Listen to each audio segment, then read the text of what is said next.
سيدنا محمد وأشغل للظالمين بظالمين اللهم صل على سيدنا محمد وأشغل للظالمين بظالمين وأخرجنا من بينهم سالمين وعلى آله وصحبه ajma'in. Assalamualaikum warahmatullahi wabarakatuh. Salam bahagia tanpa batas. Saya doakan semua sedulur sambung rasa yang ada dimanapun kalian berada, mudah-mudahan hidupmu dimuliakan Allah dan rezekimu mengalir deras tanpa batas. Amin amin ya rabbal alamin. Alhamdulillah malam ini saya bisa live di pondok dari beliau Kiai Syarif dan kita bincang-bincang tanya jawab dengan beliau. Alhamdulillah beliau lagi santai ya. Kita dipersilakan untuk silaturahim di sini. Tapi sebelumnya saya ingin menyapa sedulur sambung rasa dulu biar semangat. Mental kayak teko KB. Wujud. Oh, mental dulu wujud. Alhamdulillah. Sedulur sambung rasa, ini saya ingin sedikit meminta petuah atau tausiah dari beliau. Mudah-mudahan ada keberkahan buat kita semua ya, dan ilmu yang disampaikan manfaat buat kita semua sedulur samurasa ya. Nah, ini kita bersama Kiai Syarif ya. Alhamdulillah Kiai. Alhamdulillah sehat Kiai. Alhamdulillah sedulur samurasa. Jadi beliau adalah Kiai Syarif, mungkin banyak yang sudah tidak asing dengan beliau. Jadi beliau itu pemimpin dari Pada Suka ya, Pada Suka. Ada channel YouTube sendiri ya Kiai ya, namanya Pada Suka TV ya. Kiai kalau boleh tahu nih Kiai, mungkin dari beberapa sedulur samurasa ini banyak yang mungkin ada beberapa yang jarang tahu Pada Suka itu artinya apa sih ya? Pada Suka itu kepanjangan dari Padepokan Dakwah Sunan Kalijaga. Padepokan Dakwah Sunan Kalijaga. Luar biasa. Jadi Pada Suka asalnya itu ya tempat kumpul-kumpul saudara-saudara kita yang Muslim Indonesia dan berkarakter Nusantara gitu. Masya Allah, luar biasa. Support channelnya, subscribe, like, dan share. Karena saya ngelihat, saya ngikut ya, saya subscribe juga, saya ngelihat Insya Allah tentang kajian-kajian yang luar biasa dan menambah wawasan yang sangat lebih dahsyat dari channel saya, itu luar biasa. Alhamdulillah, mudah-mudahan semakin sukses channel Pada Suka TV. Subscribe, jangan lihat domblong aja, subscribe ya. Oke, jadi ini kalau untuk Pada Suka sendiri itu Kiai biasanya upload itu 1 minggu berapa kali biasanya kalau boleh tahu ya? Atau setiap hari mungkin Kiai kegiatan? Tidak. Hampir mungkin bisa dibilang seminggu 3 kali lah. Seminggu 3 kali ya. Tapi juga dengan tidak hanya dengan saya, ada juga narasumber yang lain, ada juga warta yang lain. Mungkin nanti satu saat perlu juga penambahan mungkin TV khusus juga mungkin, insya Allah. Siap. Karena terlalu banyak yang ada di otak saya itu mungkin tidak akan terkejar kalau cuma dengan 1-2 stasiun ya. Terlalu banyak. Mudah-mudahan umur saya cukup. Amin. Cukup. Nah ini tulisan saya saja ini, alhamdulillah ada 16 jilid. Jadi insya Allah urusan apa saja, masalah apa saja ada di sini. Ini tulisan saya, judulnya 40 goresan pena, satu bukunya 40 artikel.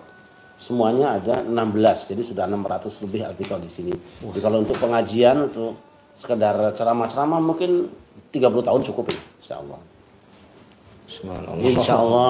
Nah, yang tersisa yang tidak ada di sini masih banyak. Saya ingin tuangkan, ingin sampaikan untuk umat. Sampai sekarang belum ada yang memungkinkan tempatnya ya. Kalau ke TV kan kita harus bayar atau ada sponsor juga. Terus pokoknya bagaimana caranya, apa yang ada di otak saya, ada di pikiran saya, itu bisa tersampaikan kepada umat. Yang baik silahkan diambil, yang tidak baik monggo dikritisi, kita cari baiknya. Betul. Masya Allah, luar biasa. Doakan Kiai Syarif diberikan usia panjang dan berkah ya, dan sukses lancar semuanya Kiai. Juga sambung rosok juga Amin, istiqomah amin. lurus, Amin, tetap amin. melayani orang banyak, Insya tidak Allah. mengharap imbalan dunia. Insya Allah Insya selamat. Allah, insya Allah, Yai. Baik, insya Allah, Yai. Baik, Yai. Ini saya sedikit ada pertanyaan nih tentang ya seputar profesi dari teman-teman spiritualis, Yai. Jadi terkadang memang teman-teman atau saudara kita yang membutuhkan dari jasa kita, itu terkadang kita memberikan satu piranti, pastinya dengan ada nominal, Kiai. Jadi piranti itu bisa jadi entah apalah, mungkin untuk minyak atau itu biasanya seperti itu dibuat untuk pengasian atau pelarisan, biasanya ada yang minta seperti itu, Kiai. Nah, menurut Kiai itu seperti itu hukumnya bagaimana, Kiai? Pembahasan ini berada dalam pembahasan masalah ruqyah biasanya. Ruqyah itu terbagi ada yang syar'iyah, yang tidak syar'iyah. Tetapi secara umum bahwa setiap agama itu punya cara menangani masalah yang dihadapi. Setiap agama punya ibadah. Semua makhluk agama punya cara beribadah dan kita meyakini bahwa ibadah yang kita lakukan itu yang paling benar. Setiap agama mengajarkan tentang hukum dan kita meyakini hukum yang diajarkan agama kita yang paling benar. Setiap agama juga mengajarkan tentang cara penyembuhan. Ada semua setiap agama. Dan kita meyakini ada cara penyembuhan yang diajarkan para ulama kita yang paling benar. Dan setiap agama juga, mohon maaf, ada cara pengobatan menggunakan jimat-jimat itu. Dan tentu kita meyakini bahwa jimat yang diajarkan para ulama, para kiai itulah yang dibenarkan, yang paling benar. Nah, sebenarnya ini bisa disederhanakan.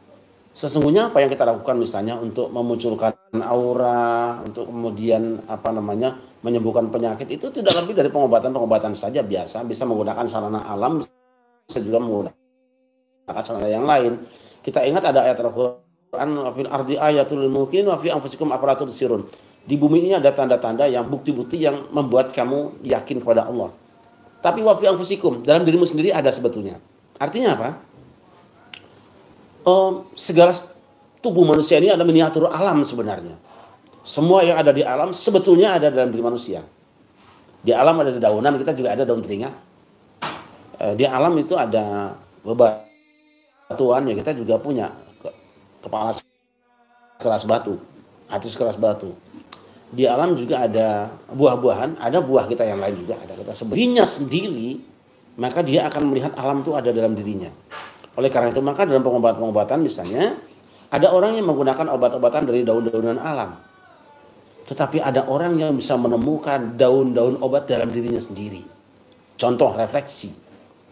Orang flu diobati dengan dari alam, daun apa misalnya. Tapi dalam dirinya ada sebetulnya. Dia pencet bagian tertentu maka sembuh flu-nya karena ada jaringan yang lurus seperti itu. Dan saya alhamdulillah pernah bermimpi dulu karena saya punya flu, tahun-tahunan lama. Ini saya sampaikan supaya manfaat buat saudara-saudara saya. Amin. Saya punya flu yang sangat berat dulu. Kebetulan saya pengajian di Rumah Sakit Umum Daerah Pasar Bo juga. Saya tanya ke dokter juga. Ya, artinya mungkin belum pas saja. Ada yang bilang sinus, ternyata tidak sinus. Ada yang bilang polip juga tidak polip. Sampai satu malam saya menginap di Kelopo 10. Saya ingat di teman saya namanya Gus Mujib Hashim, pengurus GPI Ansor sana. Setelah siangnya saya berziarah ke Mbah Hashim Asy'ari karena waktu itu lebih kurang seminggu Bu Wahid Hashim wafat, ibunya Gus Dur. Secara kebetulan saya dulu petugas dakwah di penjara-penjara dan Bu Wahid Hashim yang menugaskan kami dulu. Saya tidak sempat takziah di Matraman, lalu saya ngejar ke sana. Nah, siang berziarah, malamnya saya bermimpi ketemu Bu Wahid Hashim yang menggadi kursi. Kata Bu Wahid, Syarif kamu sakit ya? Iya Bu, saya flu. Sini tak ajarin. Lalu Bu Wahid tunjukin saya supaya mencet ini nih, pejet ini. Saya flu berat. Saya pejet ini. Saya ingat waktu itu malam Kamis. Bangun saya langsung hadiah Fatihah buat beliau, saya pencet ini dan alhamdulillah sembuh sampai sekarang. Itu pengalaman ya. Silahkan dipakai ini, pencet yang ini nih kalau nanti flu berat apa saja ini aja pencet. Saya ingin mengatakan begini, sebenarnya obat di alam sudah ada. Kita membuat obat-obat, jamu-jamu. Tapi sebetulnya di tubuh juga ada tempat yang bisa memungkinkan kalau dipencet dia jadi obat. Dia menyembuhkan. Atau orang yang sakit mata misalnya kan kan dipencet sebelah sininya. Iya. Saya kira itu sudah maklum semua. Ada yang lainnya. Ketika badan tidak enak, dia tidak ada pencet. Tapi dengan cara apa? Tahan nafas. Salurkan nafasmu ke seluruh tubuhmu, dia akan jadi sehat. Baik tahannya ketika penuh atau ketika kosong. Saya biasanya kalau sedang kurang enak badan, yang ngarang-ngarang sendiri, kita keluarkan nafas sampai habis, kita tahan sampai lama, itu juga panas badan. Atau kita tarik nafas sampai penuh, kita tahan lama, juga itu panas.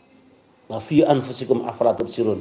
Sebetulnya diri kamu juga ada, apa kamu tidak lihat? Tuh Allah bertanya, afala tubsirun, apa kamu tidak perhatikan itu? Berarti memang ilmu pengetahuan seperti ini tidak semua orang mengetahuinya. Nah, gitu. Nanti pencet sininya, reaksinya kemana, sakit apa, pencet yang mana, itu adalah alternatif pengobatan, alternatif kalau istilah sekarang itu ya. Nah, juga penggunaan alam-alam, baik yang langsung maupun yang digabungkan. Ayat Al-Quran, huruf-huruf Al-Quran itu tidak ubahnya seperti dedaunan alam. Saya tidak tahu apakah pernah menjelaskan ini apa belum. Saya tidak ingat, jangan pernah nggak saya jelaskan ini? Belum kayaknya. Belum ya, belum. Huruf-huruf Al-Quran itu, abajadun, awasin itu tidak ubahnya seperti dedaunan alam. Kalau kita mengobati satu penyakit, misalnya bisa menggunakan 3 daun. Ada yang 2 daun, ada yang 5 daun, ada 1 daun. Ada juga yang menggunakan bunganya, ada juga kulit pohonnya, ada batangnya, ada akarnya, ada getahnya. Huruf Quran seperti itu. Nah, maka para ulama coba meneliti. Ternyata ada huruf-huruf di dalam Al-Quran yang kalau dibaca itu dia mengandung kekuatan ya, karena kemuliaannya. Kenapa ada ha mim? Ha mim ain sin qaf, kaf ha ya ain sad. Itu 5. Itu dalam pemahaman Al-Imam Abdul Hasan Asy-Syadzili, ha mim ain sin qaf kaf ha ya ain sad itu punya kekuatan yang luar biasa. Asal mengucapkannya benar, menggerakkan jarinya juga pas. Saya masuk dari sini dulu. Jadi kaf ha ya ain sad, makanya dibilang kifayatuna, sangu saya, bekal kami, cukup ini. Maka dulu kalau orang-orang soleh menggunakan kaf ha ya ain sad itu untuk memukul benda apa saja bisa hancur. Tapi ketika mengucapkan kaf ha ya ain sad, vertikalnya nembus dan horizontalnya juga kencang. Sebaliknya ha mim ain sin qaf itu himayatuna, benteng diri.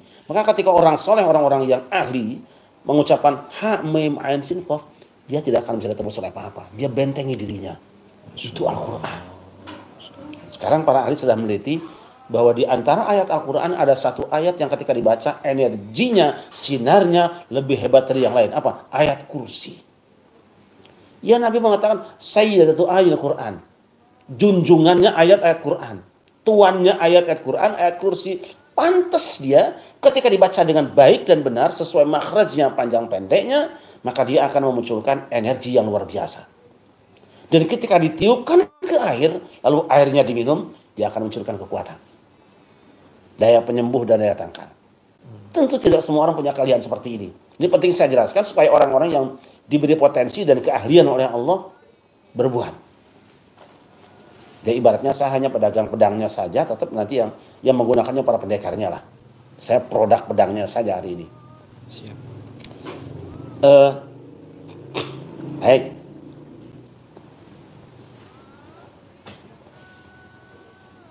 Apa namanya? Nabi Samuel. Saya ambil yang umum saja. Nabi Samuel itu seorang nabi di kalangan Bani Israel di generasi setelah Nabi Musa. Itu ditugaskan Allah untuk menjadi Dewan Syuro, mengangkat Tolut menjadi panglima angkatan perang. Jadi kalau sekarang itu Dewan Syuronya, kemudian Tolut calon eksekutifnya atau tanfidiyahnya atau presidennya.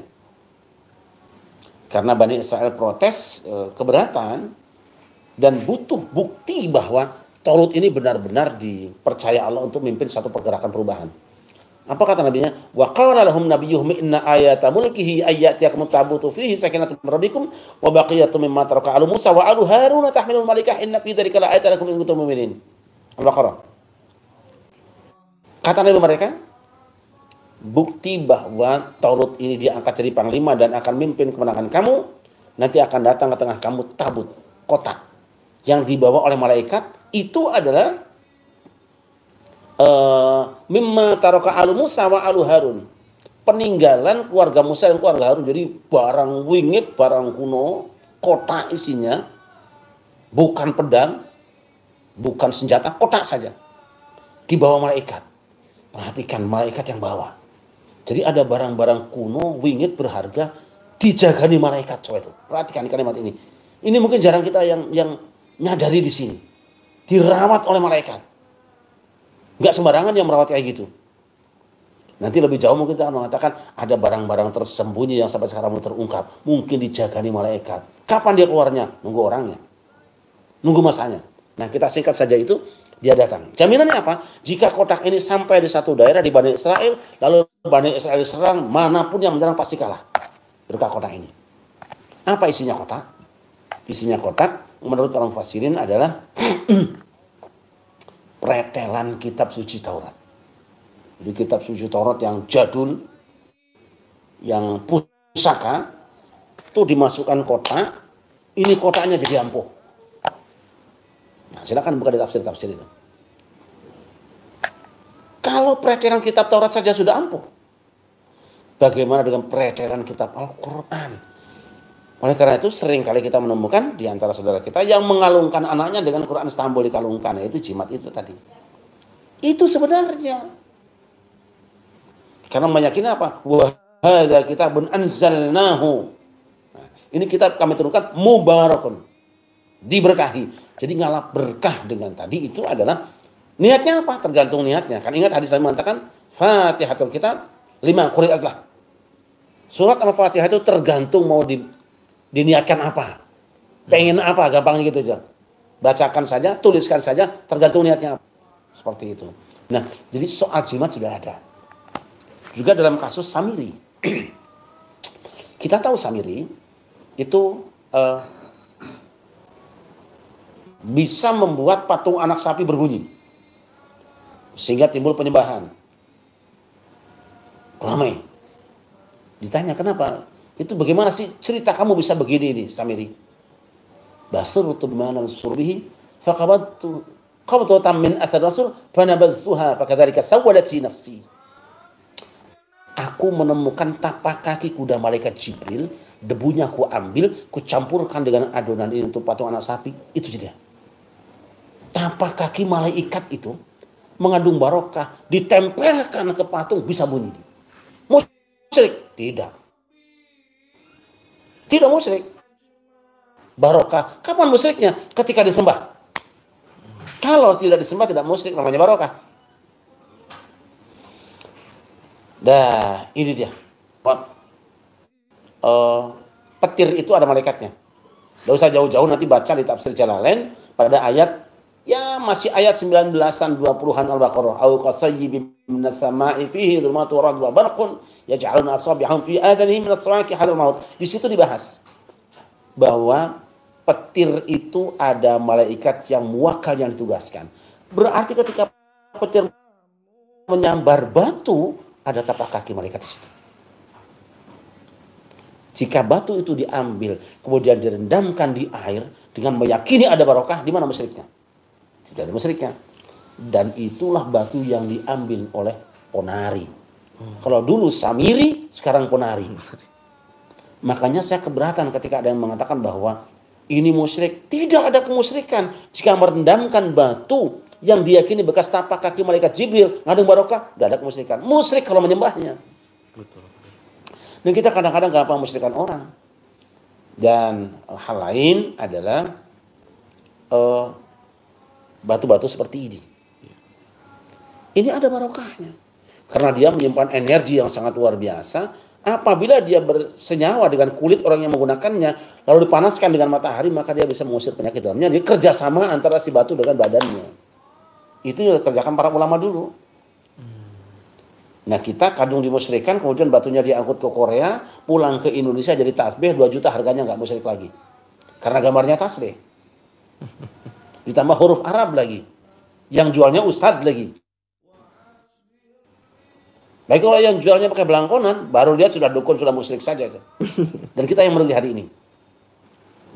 Berapa banyak sekarang batu yang kita jadikan matras kan? Harganya 3 juta. Itu batunya mungkin dari Indonesia. Karena sudah dianggap musyrik, dibuang ke luar negeri dengan harga murah, pulang jadi produk yang sangat mahal, kita yang belinya juga. Atau bisa jadi mungkin juga batu dari Korea asli, bisa jadi kan. Tapi kalau memang musyrik ya musyrik saja, walaupun batunya Korea, batunya Arab juga sama, kalau musyrik ya musyrik. Tapi kenapa sekarang jadi tidak musyrik? Ya karena kita sudah meriang dan terbukti bisa sembuh dengan itu. Apakah nunggu kita meriang dulu baru percaya bahwa itu tidak musyrik? Nah, kemudian ini cara pendekatannya. Ada batu-batu tertentu yang ketika ditempelkan pada tubuh seseorang, karena ada keselarasan secara energi, kita tidak bicara metafisik, secara energi, maka dia akan memperkuat tubuhnya.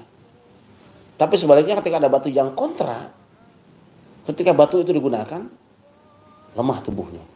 Ingat, bukan batu itu yang membuat kita lemah, tetap Allah. Tetapi Allah telah menyimpan sesuatu dalam batu itu yang membuat dia kontra dengan badan kita. Tidak ada kemusyrikan di sini. Sama dengan kita minum obat-obat saja. Kita tidak pernah meyakini obat itu yang menyembuhkan, tapi Allah melalui tangan dokter punya keahlian, kemudian menyimpan indikasi-indikasi yang ketika diminum dia bisa menyembuhkan penyakit dalam tubuh kita. Juga yang lainnya. Batu itu atau sarana itu seperti istri lah, sering saya gambarkan kan. Kalau istri cantik, ramah, itu akan membentuk wajah pemiliknya bertambah indah. Coba ini. Ditambah lagi kalau orang bilang, wah istrinya cantik, wow, tambah semangat kita. Tapi kalau sudah istri jelek, cerewet, kasar, itu suaminya sakit-sakitan. Dibilang orang, ini perempuan jelek banget ya, udah kita putus asa. Nah seperti itu benda-benda lain. Nah, ketika ada benda yang kemudian secara zahiriyah dia memang bisa dijadikan sarana sebagai kebaikan manusia karena ada berkah dalamnya, kita tambahkan dengan bacaan doa. Ya kan? Ya. Sekarang orang bisa menempelkan benda mahda di tubuhnya, kemudian keluar keringatnya. Bisa saja kan dibacakan ayat, dipakai, kemudian memancarlah auranya seperti itu. Betul. Ya gitu aja. Siap. Jadi artinya hukumnya bukan musyrik, syirik atau haram mungkin ya untuk benda-benda atau jimat lah, jimat. Yang tidak boleh itu kalau menggunakan kekuatan iblis, setan, mengandung kemusyrikan. Tadi kan saya katakan di awal bahwa setiap agama mengajarkan ada hal-hal seperti itu. Ada pengasihan, ada pengen laris dagangannya segala macam kan ada. Tapi kita juga punya. Misalnya kalau orang lain menggunakan misalnya ketika warungnya pengen laris pokoknya macam-macam, kita punya doanya Rabbana innaka jami'un nasi liyaumin la raiba fihi innallaha la yakhluqu. Tulis, taruh di warung, kita baca doa, kita sholat di situ. Kan bersinergi antara kita dengan ayat yang kita tulis tadi itu. Betul. Nggak ada masalah di situ. Yang harus dijaga adalah keyakinan kita. Jangan sampai kita minta bantuan yang tidak-tidak. Gitu. Iya. Ya seperti itu saya kira. Dan kembali lagi itu pastinya atas kuasa dan kehendak Allah jika piranti tersebut bermanfaat ya. Artinya terkadang kan ada orang ketika sudah memaharkan satu piranti ternyata kok nggak ngefek. Kemudian melontarkan satu komplainan atau sesuatu yang tidak baik. Wah ini berarti nipu dan sebagainya. Itu kembali lagi sebenarnya yang membuat satu benda atau piranti tersebut manfaat dan memiliki energi kembali lagi ke Allah mungkin hakikatnya ya. Tidak ada seorang dokter pun yang pasiennya sembuh semua. Tidak ada. Karena dua hal. Pertama, kecocokan obatnya. Kedua, sugesti orangnya. Betul. Teruang pada orangnya. Sekarang orang masukkan itu, kalau dulu kan jantung itu dibelek kan. Sekarang dimasukkan barang sini. Benda kecil. Iya. Dan itu tidak musyrik ya. Dokter sudah pakai sekarang itu. Jimat itu. Benda kecil masuk ke sini. Kok nggak ada yang ribut? Musyrik dokter. Alah kamu kan pengen sembuh. Makanya nggak bilang musyrik. Kalau kamu sehat ya dikit-dikit musyrik. Sekarang alat itu sudah menyerupai dengan piranti-piranti tadi itu. Mirip-mirip dengan susuk tadi itu kan. Iya. Cuman istilahnya bukan susuk lah, apa sih namanya sekarang itu yang ngobati orang yang sakit jantungnya itu? Ya ring itu ya. Iya, iya, iya. Itu kan susuk juga kan? Betul, betul, betul. Dia nggak masuk ke sini kan? Iya. Tidak, cuma reaksinya sampai di sini. Oh, iya, iya, iya. Rupanya musyrik itu hanya spesialis orang-orang Indonesia aja. Kalau yang bikin orang asing nggak ada musyrik. Iya, alhamdulillah penjelasannya luar biasa. Ada pertanyaan nggak nih? Coba komentar. Ya, satu aja, jangan lama-lama, sudah malam. Ada pertanyaan nggak? Hah? Kenapa? Oh, belum nongol. Ya sudah, kalau gitu. Nanti insya Allah saya akan silaturahim lagi karena saya juga butuh butuh bimbingan beliau untuk memberikan pemahaman teman edukasi spiritual Kiai maksud saya. Jadi harus dibimbing sosok Kiai yang benar-benar memahami tentang ilmu-ilmu agama terutama Islam ya. Biar tidak keluar dari jalur syariat. Itu sedulur sama Ya, saya ingin pesan pada semuanya, kita sebagai muslim wajib berpegang teguh pada aturan Islam, tapi di saat yang sama jangan pernah merasa rendah diri dengan keindonesiaan kita. Bahasamu, makananmu, pakaianmu, tradisimu, keahlianmu tidak usah pernah dibenturkan dengan apapun. Ini keahlianmu. Istilah tidak usah. Tidak usah ditukar dengan tabib, dengan dokter, tidak perlu. Kalau satu saat saya maunya fakultas perdukunan, tidak usah fakultas kedokteran lah. Lalu kalau dokter bayangannya suntikan, kalau tabib itu kemudian pakai isim-isim, kalau dukun itu menyantok, itu pikiran ngaco. Iya, iya, iya. Jangan pernah kita merasa rendah diri dengan punya kita. Kita punya pengobatan dengan akar bahar, lakukan. Itu makhluk Allah yang ada barokahnya. Kita melakukan pengobatan dengan menggunakan batu cincin misalnya.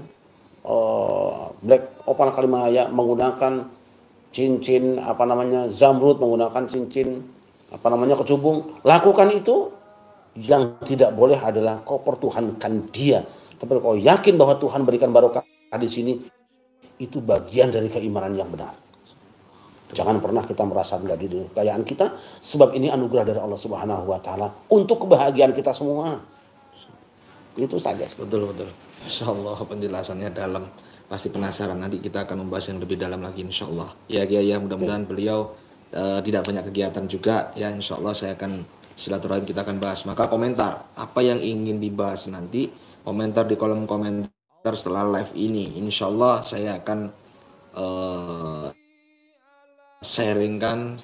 sandingkan ke beliau Kiai Syarif ya, sebagai guru kita nanti insyaallah. Mulai melemah orang-orangnya Kiai. Jadi dengan adanya channel-channel seperti punya saya ini, saya ingin tergugah, ingin mengedukasi sepaham saya tapi Kiai. Maka saya mohon dengan sangat untuk bimbingan Kiai. Seandainya ada pemahaman yang kurang tepat bagi saya mohon ditegur. Kita sama bagi teman-teman yang mungkin ingin melengkapi informasi tentang canda saya ada di Pada Suka TV. Juga nanti ada juga di obrol Syarif Rahmat. Silahkan dimanfaatkan, terutama Pada Suka TV yang memang banyak berbicara tentang hal-hal seperti ini, karena kita memang orang Indonesia lah. Iya, mantap, luar biasa. Doakan Pada Suka TV, channel YouTube dari Kiai Syarif semakin berkembang dan sukses, dan sedulur Samuroso subscribe ya, karena kalau ingin mendapatkan kajian-kajian dari beliau, ingin memahami lebih dalam tentang Pada Suka TV. Begitu ya Kiai ya. Saya terima kasih banyak Kiai. Kenapa? Suara tokek tandanya apa? Suara tokek tandanya apa? Apa kira-kira Kiai? Suara tokek tandanya tokeknya hidup. Iya, benar Kiai. Tokeknya hidup ya. Nanti kita akan bahas lagi ya, makanya komentar di kolom komentar tentang apa teman-teman spiritualis. Ayo nanti kita belajar sama-sama. Saya pesan sedikit boleh ya? Siap, Kiai, siap. Teman-teman semua, kita menghadapi bulan puasa dan setelah itu tentu kita akan berhadapan dengan Lebaran. Saya ingin kita semua keliling kampung mencari orang-orang yang susah. data mulai sekarang. Dikumpulkan mulai hari ini. Misalnya di kelurahan ini berapa orang miskin yang kira-kira tidak bisa beli ayam untuk lebaran, yang kira-kira tidak bisa beli baju baru untuk lebaran. Mulai hari ini kita kumpulkan duitnya. Sisihkan hari ini. Seminggu sebelum lebaran, pastikan saudara kita sudah aman semua. Insya Allah barokah. Amin, amin. Masya Allah, luar biasa. Terima kasih banyak Kiai. Itu pesannya Kiai ya. Ayo kita support, kita sama-sama ya. Karena kita harus membantu yang lemah ya. Dan memerdekakan mereka ya. Karena Indonesia, dunia ya, lagi di masa sulit ya Kiai ya. Bismillah, mudah-mudahan berkah untuk kita semua. Terima kasih banyak Kiai, mudah-mudahan sehat. Amin. Pesan saya, tetap selalu berpikir, berucap, dan berperilaku positif agar alam semesta membentangkan vibrasi positif ke dalam hidup dan keluargamu. Assalamualaikum warahmatullahi wabarakatuh. Salam bahagia tanpa batas. Satu rasa, satu jiwa, satu kehendak. Lepaskan ragamu, kendalikan sukmamu. Teko kabeh. Sholatun bisalamil mubin linuqtatit ta'im ya gharami. Shallu ala Nabi Muhammad sallallahu alaihi wasallam.